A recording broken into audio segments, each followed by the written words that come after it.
Fala, meus queridos alunos da disciplina de contratos, tudo bem com vocês?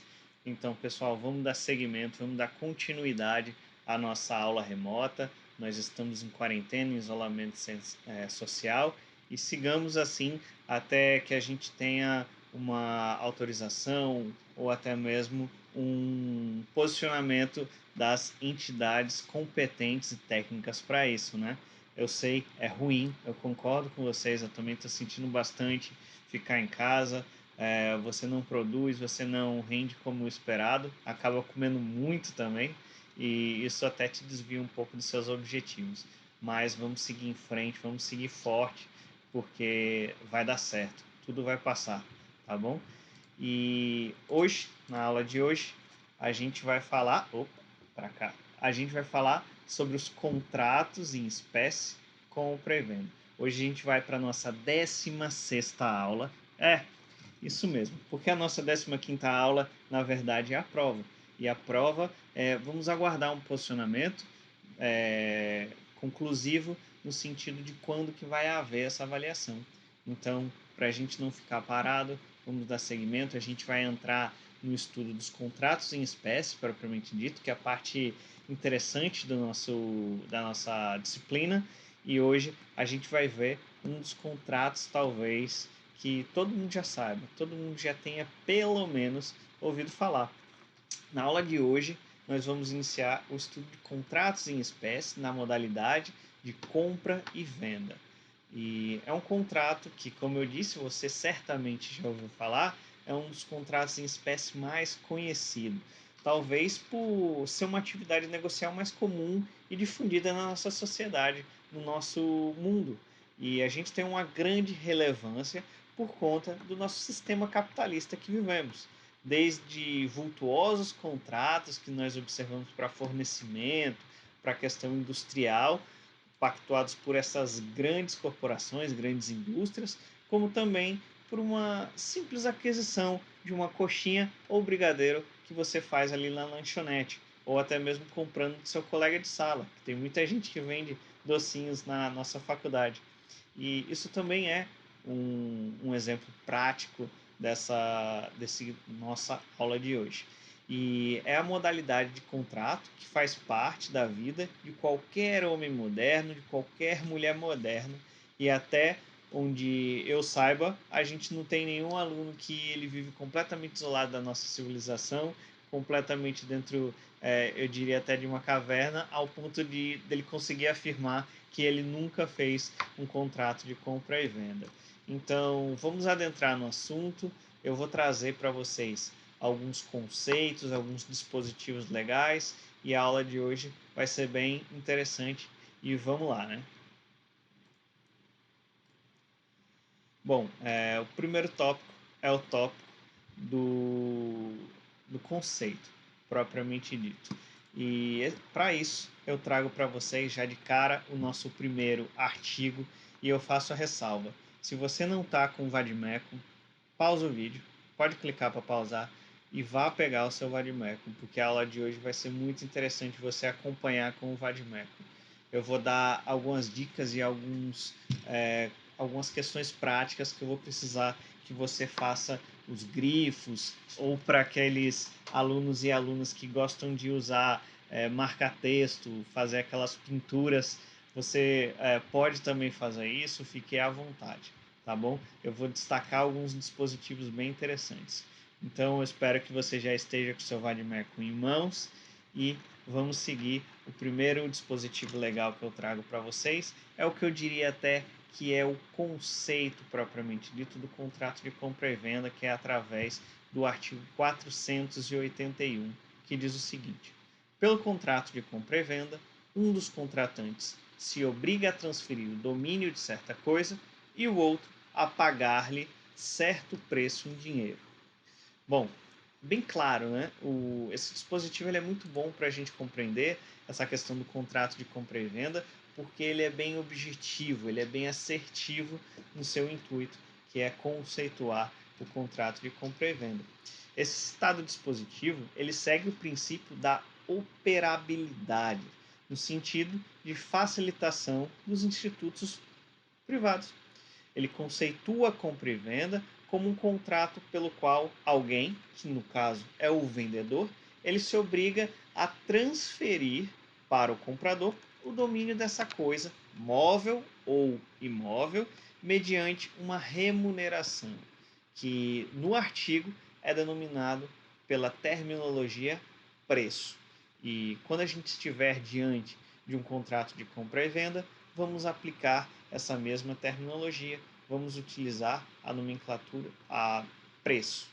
Portanto, trata-se de um contrato, pelo que a gente vê do nosso dispositivo legal, é um contrato translativo, mas que por si só ele já não gera essa questão da transmissão dessa propriedade, e vamos analisar o porquê no decorrer da aula. Mas eu trago para vocês agora uma importante doutrina, que é Pablo Stolze, que diz o seguinte: a definição de contrato de compra e venda é extremamente simples, dispensando grande esforço intelectual. Produz o objeto jurídico, o negócio jurídico, em que se pretende a aquisição da propriedade para determinada coisa, mediante o pagamento de um preço. Trata-se, pois, de um negócio jurídico bilateral, pelo qual uma das partes, que é a vendedora, se obriga a transferir a propriedade de uma coisa, móvel ou imóvel, a outra, que é a compradora, mediante o pagamento de uma quantia em dinheiro, o preço. Bom, e dessa doutrina apresentada, a gente também pode tirar um importante insight que a gente vai utilizar ao longo da aula. Um importante, eu diria que, um importante entendimento, que é a existência de dois atores fundamentais nesse negócio jurídico. O primeiro deles é o vendedor, que é aquele que obriga a fazer essa transferência de domínio, e o segundo ator nesse cenário jurídico é o comprador, que se obriga ao pagamento desse preço. E ainda, a gente tem um outro insight que diz a respeito desta coisa propriamente dita que é transferida nesse contrato de compra e venda, que esta coisa ela deve ser algo corpóreo, algo material, pois se for algo incorpóreo, algo imaterial, a gente não vai estar diante da figura do instituto, da modalidade contratual de compra e venda, mas a gente vai estar diante de um outro contrato, que é o contrato de cessão de direitos. Bom, vamos trabalhar um pouquinho melhor esses dois insights, esses dois importantes pontos que eu tracei para vocês, os atores e essa questão da coisa propriamente dita. Vamos lá. Na visão clássica e contemporânea, os elementos essenciais da compra e venda são: 1. Partes, comprador e vendedor, sendo implícita a vontade livre e o consenso entre as partes, sem os vícios. Ou seja, deixamos combinados a partir de agora, sempre que a gente estiver diante desse tratamento de um contrato de compra e venda e de um contrato de partes, a gente parte que já houve esse consenso, que já houve essa demonstração. Não só houve a demonstração, como é uma demonstração livre e desimpedida, desembargada de qualquer coação, desembargada de qualquer outro vício que venha a culminar em um eventual morte desta questão de consenso de vício de vontade. Beleza? O segundo ponto é a respeito da coisa, que em latim a gente pode utilizar a terminologia res. E o terceiro elemento essencial para o contrato de compra e venda é o preço, que em latim é pretium. Bom, quanto às partes, estas, como eu já falei, elas devem ser capazes também. A gente tem que ter que, se houver eventual vício nessa capacidade, isso vai culminar em pena de nulidade ou anulabilidade desse contrato de compra e venda, a depender dessa modalidade de incapacidade. E a respeito desse consenso que é emitido entre as partes, que deve ser livre e espontâneo, como eu já falei, deve ainda recair sobre os outros elementos do contrato, tanto para a questão da compra e venda da coisa e do preço. Isso também não deve ter qualquer eventual vício. Havendo um vício de consentimento, seja ele erro, dolo, coação moral, estado de perigo ou até mesmo lesão, que a gente já viu nas nossas aulas passadas, esse contrato de compra e venda ele é anulável, conforme as regras do artigo 171, inciso 2. Já a respeito da coisa, a gente pode dizer que ela deve ser lícita, determinada, ou seja, deve ser uma coisa certa, ou determinável. A coisa ela pode ser incerta, indicando o seu gênero ou a sua quantidade.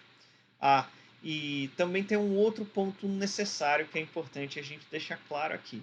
Essa coisa, ela também tem que ser alienável, ou seja, ela deve ser um produto, essa coisa deve ser um objeto, deve ser uma propriedade, um bem móvel ou imóvel, como a gente já viu, que seja algo consumível para o ambiente jurídico. Pode até parecer um tanto quanto lógico eu falar isso, mas é sempre bom a gente deixar claro, porque isso inclusive já foi objeto de questão em prova. Essa coisa que a gente vai fazer, o contrato de compra e venda, ela tem que ser consumível para o âmbito jurídico, conforme requer a segunda parte do artigo 86. Pausa o vídeo, dá uma olhadinha no artigo 86, depois dá o play. Enquanto isso eu vou beber uma água.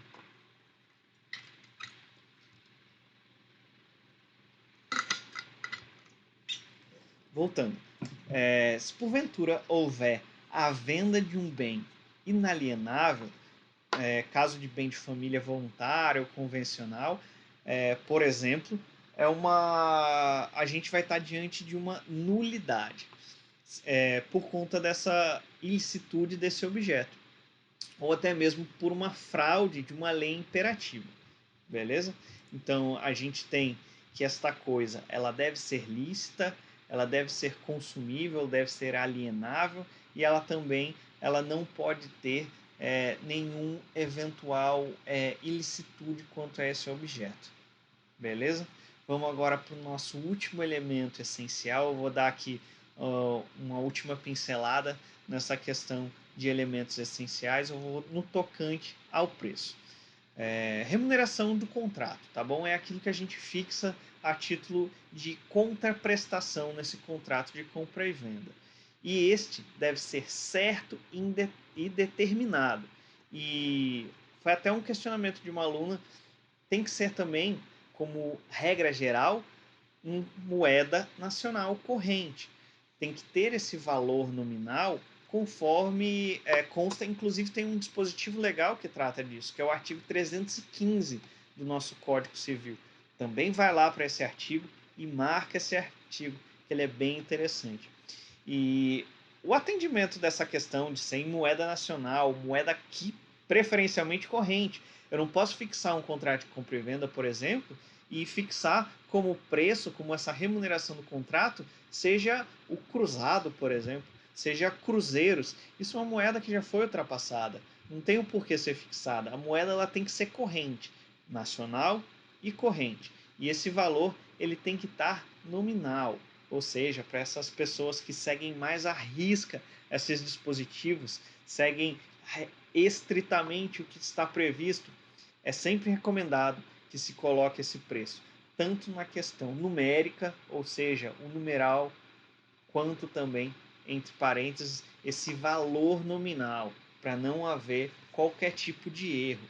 E o interessante, pessoal, já tem jurisprudência no sentido de que se houver uma incongruência entre esses dois, por exemplo, digamos que lá na parte do preço, nesse dispositivo, nesse contrato, a gente tenha escrito, por exemplo, 15, o numeral 15, certo? 15 reais. No entanto, o valor que esteja ali nominal, entre parênteses, seja de 25. A gente tem posicionamento jurisprudencial que o que vale é o valor nominal. Portanto, sempre observa para ver se esses valores estão corretos, estão iguais. E isso não é estranho de acontecer, não. Eu já vi alguns casos, eu já vi alguns contratos que têm valores diferentes, valores distintos. E isso é para quem usa muitos modelos contratuais. E a pessoa, quando mexe em modelo, acaba esquecendo de atualizar, de editar algum campo e acaba saindo essa porqueira, tá bom? Então tome cuidado, não cometam esse erro, por favor. Até mesmo atendam ao princípio, como eu citei aqui, o princípio do nominalismo. O preço, em regra, ele também deve ser, como eu disse, em regra, ele é fixado nesses termos que a gente acabou de conversar, mas ele também pode ser fixado em moeda estrangeira. Não é uma conduta vedada para nosso ordenamento. Ele pode ser feito sim, mas apenas em caráter excepcional. E é interessante a gente deixar isso claro, tá bom? Pode ser feito em moeda estrangeira, mas em caráter excepcional, assim como também em ouro, é em caráter excepcional. A regra geral, o que deve ser atendido é sempre em moeda nacional corrente no valor nominal, tá bom? E a gente tem alguns casos que a gente consegue verificar que há uma preferência para essa estipulação em uma moeda estrangeira, mas isso é atendendo até mesmo alguns dispositivos esparsos e, por exemplo, decretos-leis ou até mesmo outros posicionamentos, umas portarias que a gente vê em moeda estrangeira. Mas, como eu disse, é exceção. E aqui eu tenho uma perguntinha para vocês agora, para ver se vocês estão prestando atenção realmente na aula. E é sempre interessante eu deixar claro aqui, mais uma vez, se você tem qualquer dúvida, você pode colocar aqui nos comentários do YouTube, ou você pode mencionar através do Moodle, que é a plataforma oficial da FACAP, ou você pode me mandar pelo nosso grupo do WhatsApp, ali na modalidade privada, você pode pegar o meu contato lá e conversar comigo, que vai ser uma satisfação bater um papo, e até mesmo por e-mail, tá bom? É interessante a gente ter essas 4 plataformas e eu posso garantir a vocês que eu já recebi dúvidas, a gente já iniciou um debate, um questionamento através dessas 4 plataformas já. E a pergunta que eu tenho para vocês é se pode haver pactuação de coisa futura. E aí, o que vocês acham? Vou dar um tempinho para pensar e vocês podem responder. Ninguém vai achar estranho se vocês fizerem isso, se você estiver conversando com o computador. Bom, o que eu tenho aqui a respeito dessa resposta é que, embasado no artigo, aí vocês pegam o Vademecum de vocês e podem assinalar e grifar essas palavras atual ou futura. Faz um grifo, faz um sublinhado. Se você é desses que gostam de pintar com marca-texto, pinta com marca-texto também, fique inteiramente à vontade. E o artigo 483 diz que a compra e venda pode ter por objeto coisa atual ou futura. Neste caso, ficará sem efeito se o contrato que porventura vier a prever uma coisa futura e essa coisa futura não ocorrer, não existir, ele não vai ter efeito, ele vai deixar de existir, salvo se a intenção das partes era de concluir contrato aleatório. Aí eu pergunto, pessoal, vocês se lembram do contrato aleatório? Lembra quando a gente bateu o papo a respeito dessa modalidade, que a gente disse que leva em consideração a alea, por isso que vem dessa nomenclatura, aleatório, alea, que é da etimologia da palavra sorte. Então, se porventura vier a ter como intenção das partes a questão da sorte, a gente há essa estipulação futura. Lembra lá na aula que a gente conversou um caso de um restaurante, de um estabelecimento comercial que contratava um pescador e contratava a diária do pescador? Pois bem, ali se tinha como intenção do contrato esta alea, esta questão da sorte. Ele era um contrato por si, um contrato aleatório. Beleza? Essa foi a primeira pergunta que eu tive na aula. E eu tenho agora uma segunda logo em seguida. E a segunda é o seguinte: Este preço que é firmado nos contratos, quando a gente tem a parte da remuneração, da contraprestação, esse preço ele pode ser decidido, ele pode ser estipulado apenas pelas partes do contrato, ou pode haver uma estipulação no sentido de que um terceiro, uma pessoa alheia a esse contrato, venha a estipular esses valores. E aí, o que vocês acham?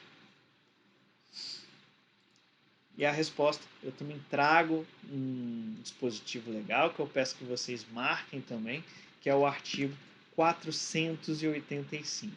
No artigo 485 diz que a fixação do preço pode ser deixada ao arbítrio de terceiro. Grafe essa parte, por favor, ao arbítrio de terceiro, que os contratantes logo designarem ou comprometerem a designar. Se o terceiro não aceitar a incumbência, ficará sem efeito o contrato, salvo quando acordarem os contratantes designar uma outra pessoa.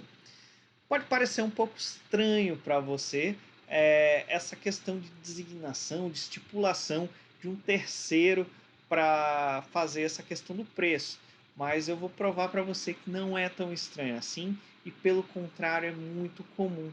A título de exemplo, eu vou trazer para vocês um exemplo que é bem comum, que é a questão de venda de bens imóveis, ou seja, venda de propriedade, você que tem a sua casa e você quer vender. Em muitos dos casos, quando te perguntam quanto que é esse valor, você sabe estipular de pronto quanto que é? Às vezes não. Aí o que você faz? Você contrata uma imobiliária, você contrata um corretor, você contrata um avaliador. E esse avaliador, essa imobiliária ou esse corretor, com base no seu conhecimento que eles têm, eles vão estipular um valor, eles vão estipular com base na questão que eles são um especialista no ramo, eles vão conseguir estipular qual vai ser o preço deste contrato. Beleza? Ficou claro? Viu como é algo extremamente simples? Essa questão de arbitragem, essa questão de estipulação por um terceiro é muito comum na nossa sociedade.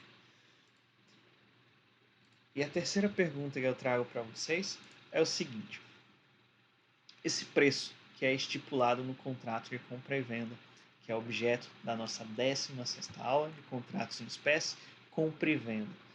E esse preço, que é um dos elementos essenciais do contrato, ele pode ser imposto por uma das partes. Quando eu falo da questão de imposição, ou seja, é quando essa outra parte ela não tem autonomia nenhuma, ela vai aceitar e pronto. E isso pode ocorrer ou não.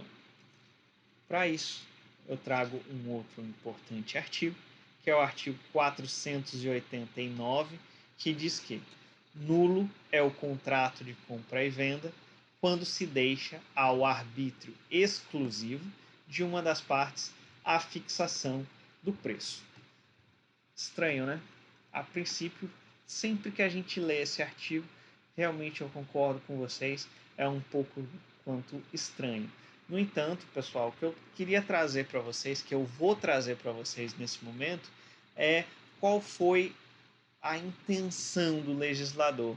E isso é com base até mesmo na doutrina e na jurisprudência que interpretam esse artigo, não de uma forma muito ampla, mas eles restringem essa interpretação. O que eu queria pontuar para vocês, na verdade, é que este comando legal do artigo 489, na verdade, o que ele está proibindo é o preço cartelizado. Isso mesmo, aquele preço que é manipulado, que é fixado por cartéis. E cartéis, para quem não sabe, são aqueles grupos de empresa, em uma explicação bem rápida e simplória, tá? Cartel é aquele grupo de empresa que se reúne para estabelecer acordos sobre a fixação elevada de preços ou até mesmo para a produção de cada membro dessa linha de produção com um fim único e exclusivo de dominar o mercado e disciplinar a sua concorrência. É não existir concorrência, é que todos tenham um preço único e, diante disso, apenas quem ganha são esses vendedores. E o legislador, quando ele teve a intenção, que é uma intenção boa, mas que talvez não tenha uma redação nesse sentido, uma redação conclusiva para este ponto, é que a intenção, que é uma intenção legítima do legislador, é de caracterizar e proibir o abuso de poder econômico. E é algo que a gente tem que combater para o bem da nossa sociedade, tá bom? Ficou claro para vocês este ponto e como deve ser a interpretação desse dispositivo legal? Se não ficou, por favor, me procurem que a gente vai conseguir esclarecer. E no nosso sistema jurídico brasileiro, o contrato de compra e venda produz apenas efeitos jurídicos obrigacionais, não operando, de per si, a transferência da propriedade, senão a simples obrigação de fazê-la. Mas é importante eu deixar claro para vocês um ponto a respeito dessa questão. O que eu peço que vocês compreendam é que o contrato de compra e venda ele tem esse efeito jurídico obrigacional. Ele não transfere a propriedade por si só. O ato da transferência da propriedade, por exemplo, ele é tido com outros atos. Por exemplo, o registro no cartório pertinente. E é interessante a gente deixar isto claro. Ou seja, no caso de transferência de propriedade, no direito positivo brasileiro, resulta da constituição do título, que é caracterizado pelo contrato, e de uma posterior solenidade, que na hipótese em questão, nessa hipótese que eu estou levantando para vocês, que é a respeito de uma propriedade imobiliária, e o modo é através desse registro de imóvel. Se fosse um bem móvel, seria através da tradição propriamente dita, tá bom? Por exemplo, se Lucas celebrou um contrato de compra e venda com Gabriela, ou seja, Lucas é o comprador e Gabriela é a vendedora. Enquanto não se operar esse registro desse título constitutivo no cartório de imóveis, o Lucas, como comprador, ele não poderá ser reputado, ele não poderá dizer que ele é o dono dessa coisa. O dono continua sendo Gabriela até que Lucas realize este registro nesse cartório pertinente.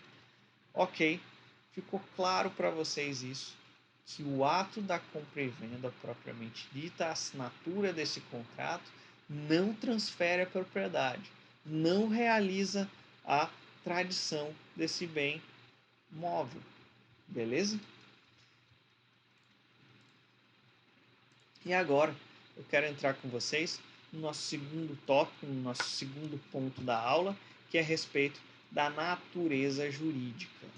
Bom, pessoal, a natureza jurídica é interessante a gente buscar uma compreensão desta natureza jurídica de um determinado contrato, que é nada mais do que enquadrar na classificação diante dessas diversas modalidades contratuais. Vamos ver como é que fica o contrato de compra e venda neste campo, beleza? Vamos dar uma olhadinha? O contrato de compra e venda é bilateral ou sinalagmático, oneroso, comutativo, consensual, formal ou informal e típico. Bom, eu espero que vocês saibam o significado de todos esses nomes que eu trouxe agora, porque já foram tratados na nossa aula. Se porventura você não sabe, você não se lembra, eu vou esclarecer para vocês, mas desde que você me prometa voltar algumas casas para ver a questão da classificação dos contratos, para ver a nossa aula de classificação dos contratos. Beleza? Sigamos então.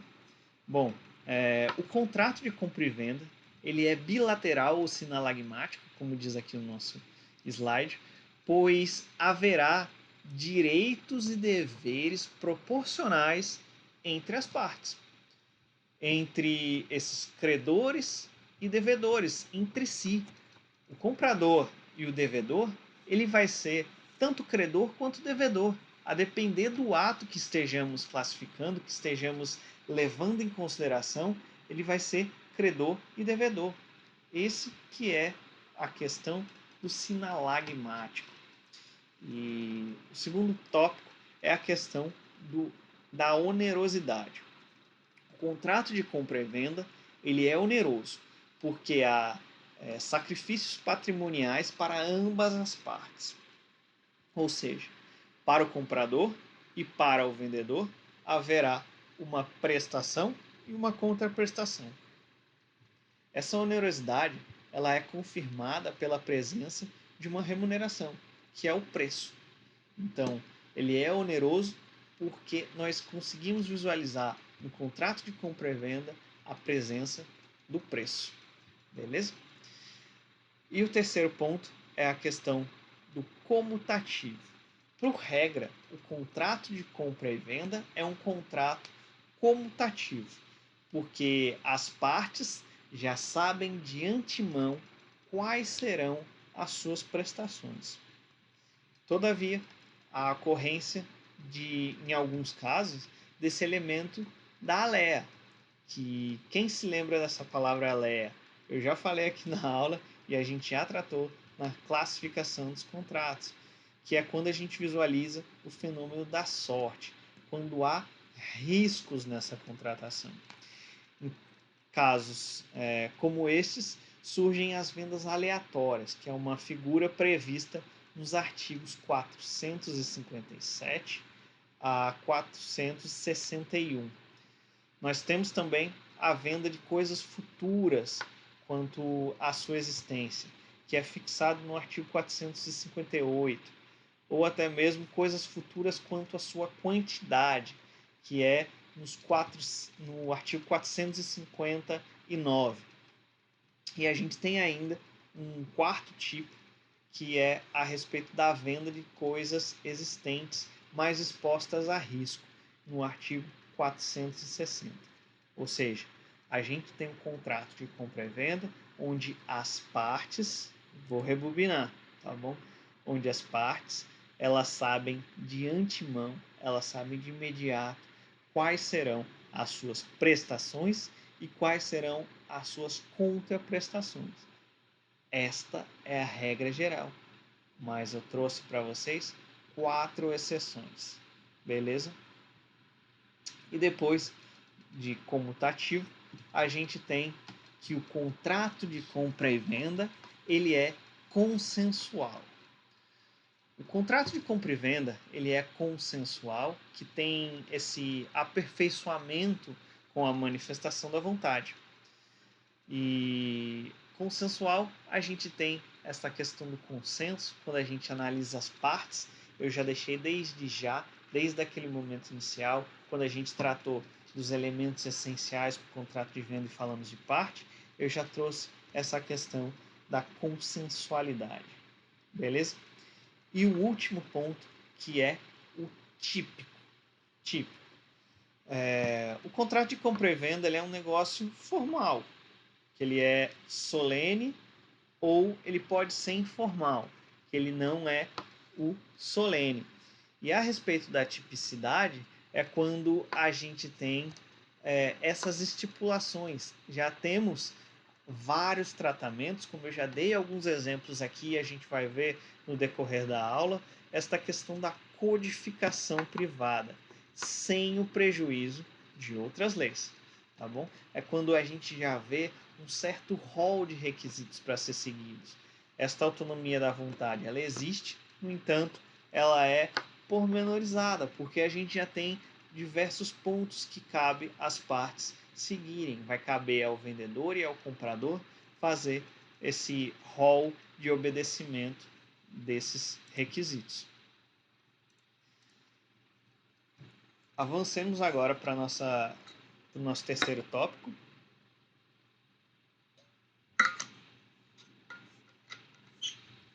que é a questão dos riscos e das despesas advindas do contrato. No direito civil contemporâneo, observamos a prevalência na prática das relações obrigacionais complexas, ou seja, situações em que as partes são credoras e devedoras entre si ao mesmo tempo. Esta realidade obrigacional é precursora da sinalagma obrigacional ou contratual.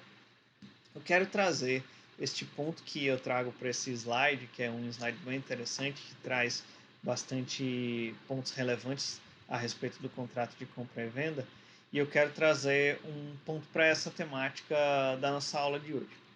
Observem que o comprador ele tem direito de receber o preço e o dever de entregar a coisa. Ao mesmo passo que o vendedor ele tem o direito de receber a coisa e o dever de pagar o preço. Notaram a sinalagma? Vocês perceberam que ambas as partes, ou seja, tanto o comprador quanto o vendedor, eles têm direitos e deveres, eles têm obrigações e também eles têm prestações e contraprestações. Vocês conseguiram compreender que no contrato de compra e venda há uma proporção igualitária de direitos e deveres? Eu espero que com esses pontos que eu levantei, eu possa repetir. O comprador ele tem direito de receber o preço e ele tem o dever de entregar a coisa. Ao mesmo passo que o vendedor ele tem o direito de receber a coisa e o dever de pagar o preço. Eu espero que vocês tenham visualizado essa sinalagma, que é algo bem bonito e complexo, como diz no slide. E se vocês por acaso não entenderam, por favor, me acionem aqui no YouTube, no WhatsApp, no Moodle ou através de e-mail. Pronto. Diante dessa estrutura sinalagmática que vocês já compreenderam, a gente vai conseguir poder aprofundar na nossa temática. Os riscos relacionados à coisa, preços, fretes, escrituras, registros, enfim, todas essas despesas que porventura pode vir a ocorrer e a acontecer no contrato de compra e venda. De quem que é essa responsabilidade? Vai correr por conta de quem? Vamos ver 4 apontamentos fixados com base na doutrina e nos dispositivos legais. E não se afastem do vademecum, que ele vai ser importante nesse momento também. Vamos lá. Os riscos quanto à coisa correm por conta do devedor, que tem o dever de entregá-la ao comprador, pois, enquanto não o fizer, a coisa ainda lhe pertence, incidindo as regras res perit domino. A coisa perece para o dono. O segundo apontamento, o segundo ponto relevante desse tópico são os riscos pelo preço correm por conta do comprador, que tem os deveres deles decorrentes. Bom, agora eu quero que vocês peguem o vademecum de vocês e que leem comigo o artigo 492. Até o momento da tradição, os riscos da coisa correm por conta do vendedor e os do preço por conta do comprador. Por favor, grifem, sublinhem, pintem, faça a arte que vocês preferirem nessa parte final dessa frase. Os riscos da coisa correm por conta do vendedor e os do preço por conta do comprador. Beleza? Vamos dar seguimento à leitura. No parágrafo 1º diz: todavia, os casos fortuitos ocorrentes no ato de contar, marcar ou assinalar coisas que comumente se percebem contando, pesando, medindo, assinalando e que já tiverem sido expostas à disposição do comprador correrão por conta deste.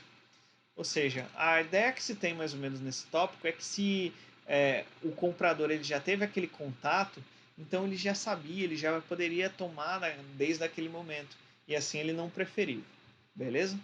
Parágrafo 2º diz que correrão também, por conta do comprador, os riscos das referidas coisas, se tiver em mora de as receber,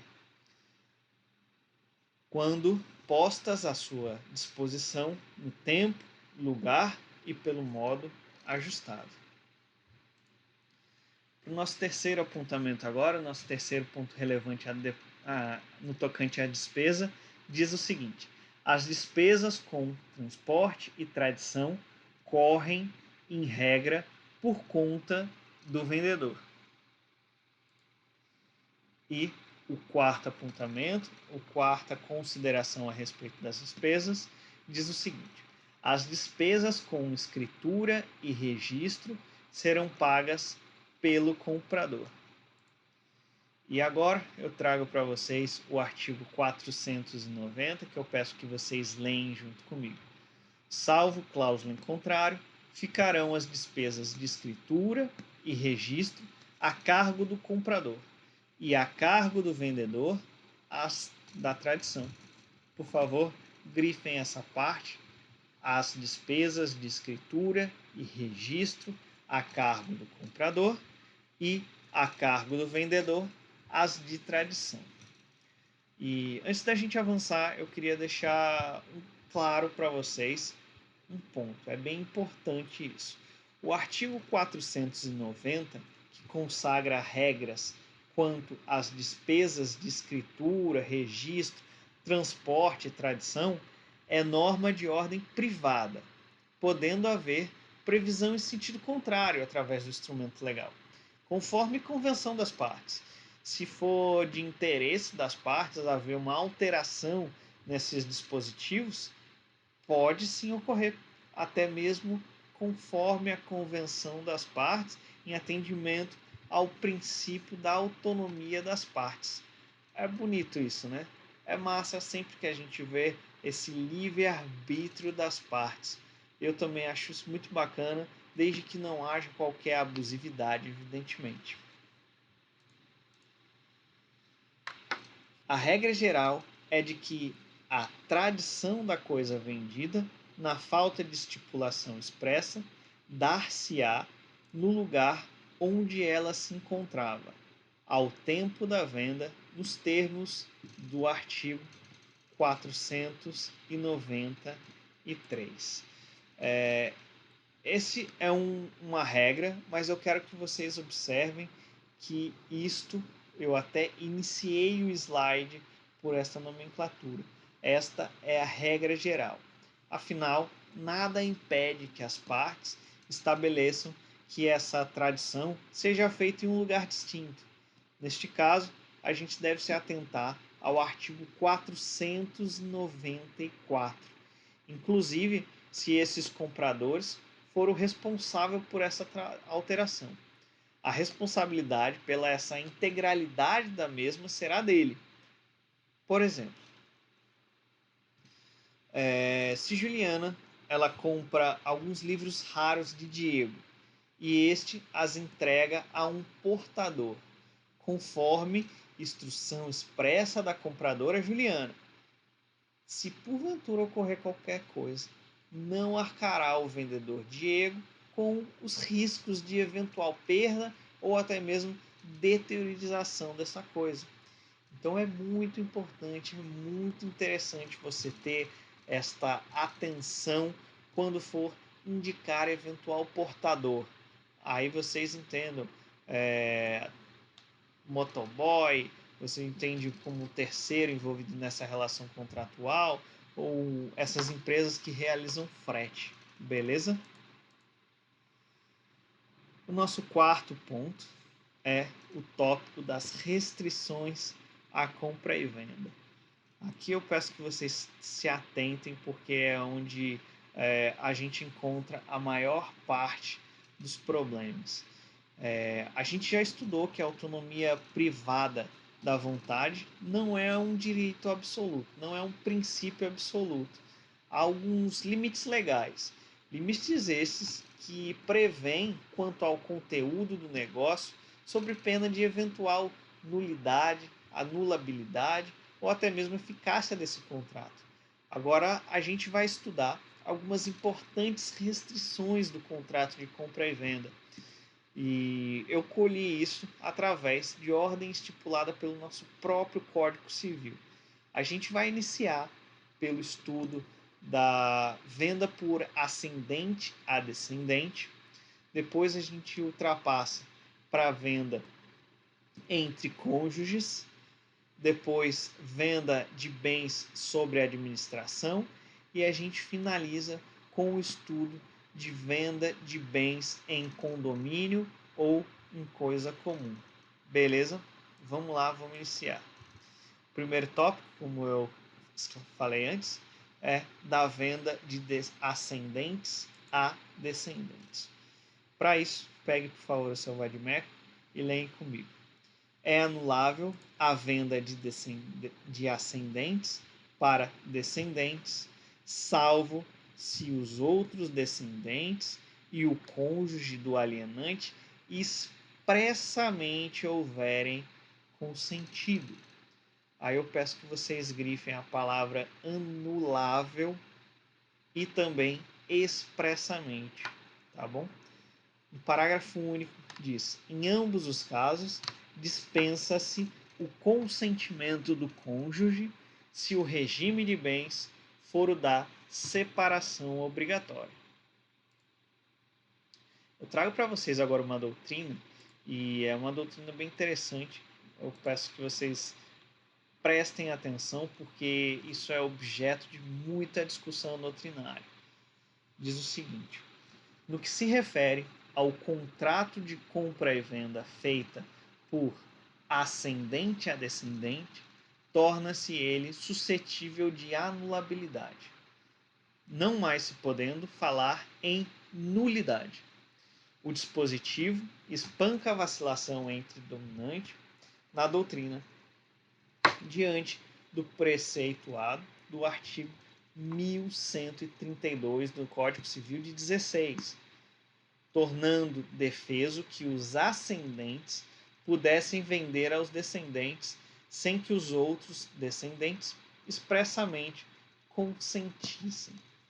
A referência expressa à anulabilidade contida na norma encerra por definitivo dissenso jurisprudencial acerca das exatas repercussões à validade do negócio jurídico quando superada por decisões recentes do STJ diante da súmula 494. Pessoal, presta atenção nisso.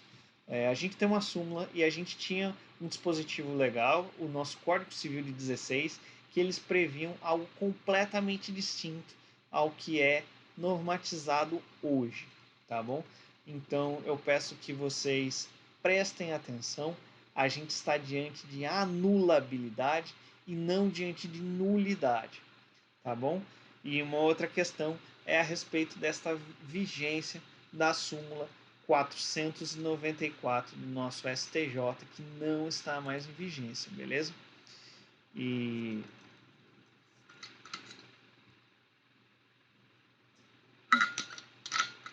inclusive isso é um ponto bem interessante para quem gosta de direito civil e gosta também da questão de família. Fica aí uma sugestão para vocês trabalharem em um artigo ou TCC, enfim, se vocês quiserem se aprofundar nesse campo. E a pergunta que eu trago para vocês é, já apertei isso tudo aqui, já saiu até a resposta, que diz o seguinte: pode ser aplicado por analogia em união estável? E a resposta é que não pode ser aplicável por analogia em união estável. Afinal, o artigo 496 ele trata de norma restritiva de direito, que não se aplica por analogia em qualquer outro caso, tá? Esse, inclusive, é um tema bem quente, como eu disse para vocês, sobre essa matéria, que evidentemente que as questões não é pacífica. A gente tem muita discussão sobre isso e ela deve ser aprofundada nesses próximos anos por duas razões. E aqui é esse ponto interessante que eu falei, que pode ser trabalhado para quem gosta de direito civil e direito de família.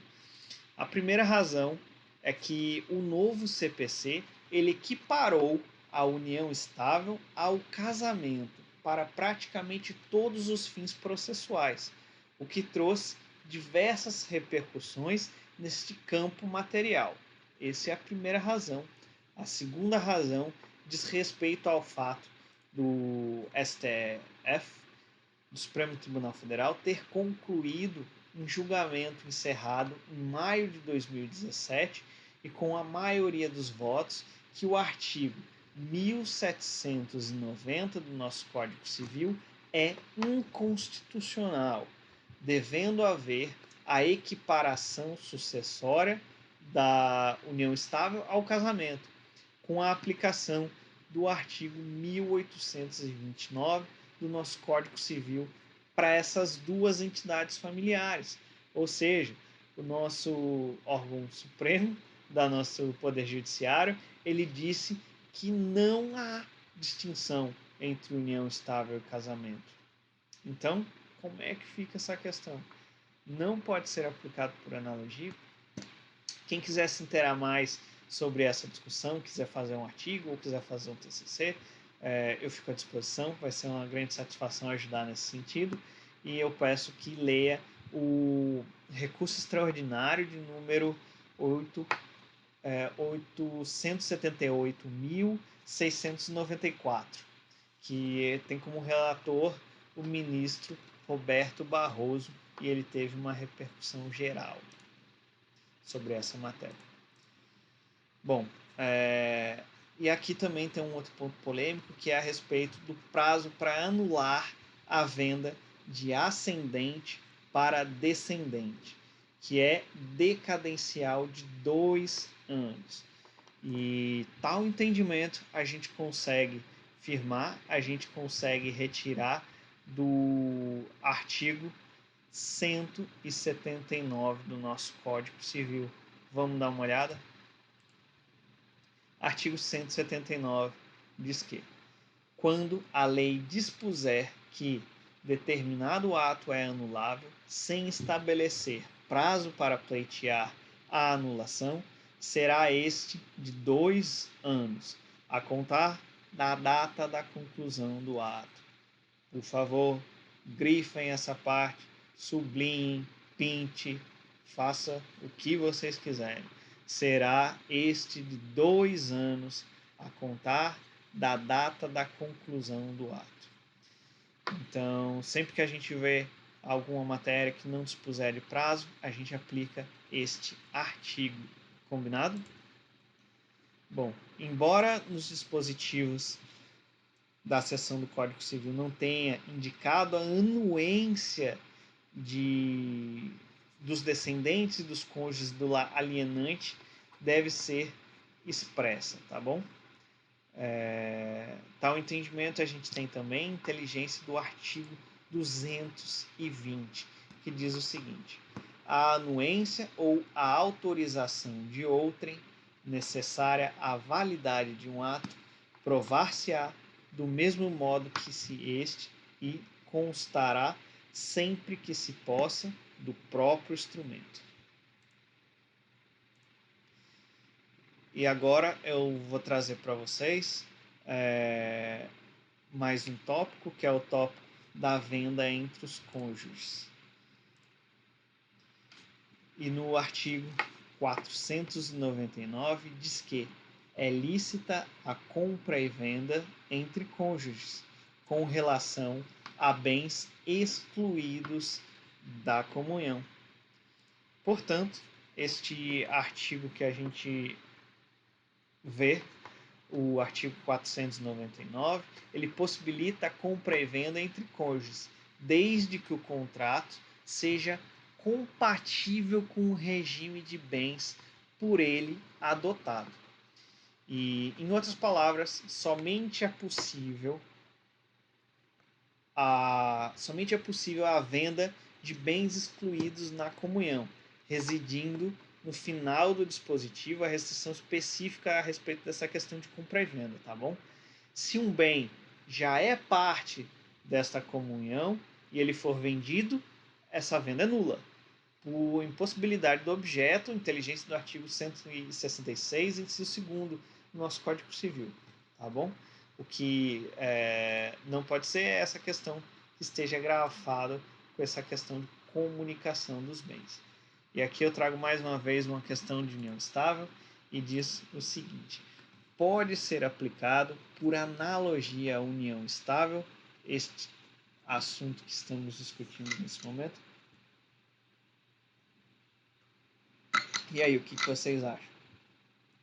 Bom, aqui eu trago um efeito novo que diz sim, a norma desta questão, pode ser que alguém já esteja entrando em choque, que tinha entendido o ponto anterior, mas quando chegou nesse ponto não entendeu. E a explicação é simples. É o seguinte: a norma em questão ela não é totalmente restritiva, contrário da norma que a gente discutiu anteriormente. Portanto, o artigo 499 ele pode ser aplicado por analogia à questão da união estável, sendo possível a venda entre companheiros de bens excluídos da comunhão. Lembre-se que, em regra, a exemplo do que ocorre com o casamento, o regime da união estável é o regime da comunhão parcial de bens, não havendo, desde que não haja também este contrato de convivência, que prevê algo contrário a isso. Ou seja, a regra geral para a união estável é que o regime é de comunhão parcial de bens, e desde que não haja um contrato que preveja o contrário. E esse contrato que prevê o contrário é o contrato de convivência de união estável, beleza? Previsto no artigo 1725. E a segunda pergunta que eu tenho para vocês sobre essa temática é o seguinte: é possível a venda entre cônjuges dos bens recebidos com cláusula de incomunicabilidade? Para quem não sabe ainda o que é cláusula de incomunicabilidade, a gente tem um artigo que é o artigo 1668, inciso 1º, que lá no artigo diz mais ou menos assim: são excluídos de comunhão os bens doados ou herdados com cláusula de incomunicabilidade ou subrogados em seu lugar. É isso que diz esse artigo. Então, é possível a venda entre cônjuges de bens recebidos com esta cláusula. E aí, o que vocês acham? E nesse momento é a segunda temática que eu indico para quem tem interesse em se aprofundar nesse assunto, produzir artigo jurídico ou até mesmo o seu TCC, que nesse ponto a gente tem dois entendimentos. O primeiro entendimento diz que é vedado, que não pode haver esta venda entre cônjuge dos bens recebidos com cláusula de incomunicabilidade. E o segundo entendimento diz que não há óbice para esta venda. Bom, por esse primeiro entendimento, vamos dissecar um pouco mais isso. Por esse primeiro entendimento, a gente tem os doutrinadores que a defendem, diz que a venda estaria vedada, pois constituiria uma fraude à disposição desta vontade. E essa vontade instituiu o quê? Instituiu a cláusula de comunicabilidade. Ela não queria que fosse comunicável esse bem, que não queria que fosse vendido esse bem. Então, por conta disso, tem que obedecer essa disposição de vontade e, por conta disso, não pode haver esta venda. Esse é o primeiro entendimento. O segundo entendimento diz que não há óbice para este negócio, pois essa incomunicabilidade não gera inabilidade do bem. Ou seja, uma coisa é comunicar um bem a outro. Outra coisa é torná-lo alienável, ou seja, é você vender. São institutos distintos, são coisas distintas, uma coisa não confunde com a outra, beleza? E quando a gente lembre-se de inalienabilidade somente para casos especificados em lei. É bom deixar isso claro.